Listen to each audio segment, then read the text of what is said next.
Ayan guys, magluluto ako ng apan-apan guys. Ito yung mga ingredients ko guys. Yan. Tapos yan ang gulay natin kangkong guys. So yan na guys.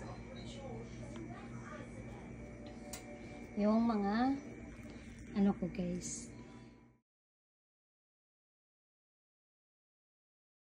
Ayan na guys, yung apan-apan ko guys.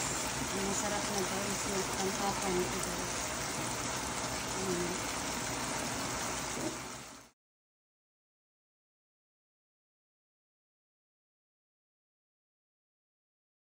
Ayan na guys, hahalo-haloin, hinalo-halo ko na guys. Mixing this guys, para mag-sauce siya guys.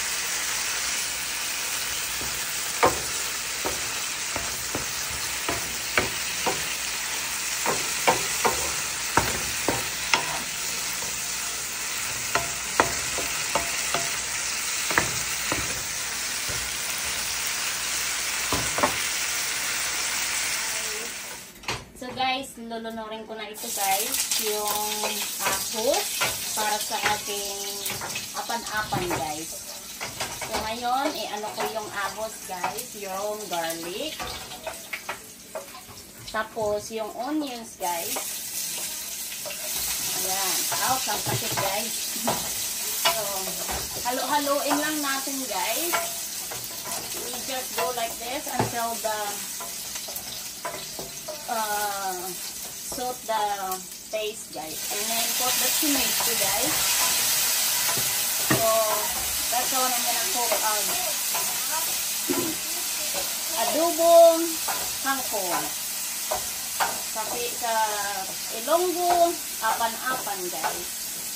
So yan, nagapan-apan na ako guys. Ouch, sakit guys. Ouch, sakit guys. Sakit pala yung ano guys, parang heartbroken lang guys. Tapos guys, ito yung kangkong guys. So, kuhaan natin ng tubig guys. Yan.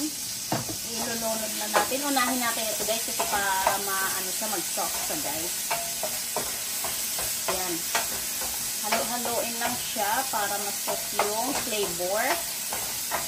Tomato, garlic, and onion. Tapos ilunod na natin to guys. Kasi parang masakit yung ano ng oil guys. Tapos yung gamit ko na oil guys, olive oil.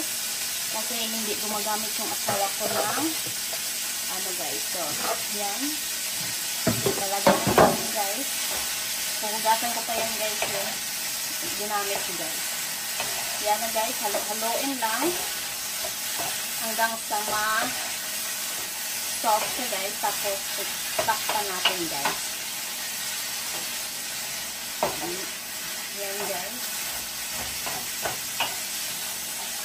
Oops, sayang. Sayang pa yun guys. Yan. Yan, ang sarap guys. So, may kamatis guys. Parang buhay pa yata itong kangkong guys. Tumatakbo. Oy, God bless you. Nagdulo guys. Yan guys. Tapos tatakpan na natin guys. Saan na yung takko dito guys? Ito takip pa guys. Takpan na natin guys para habang ano, hintayin natin na maano siya guys, mag-soft.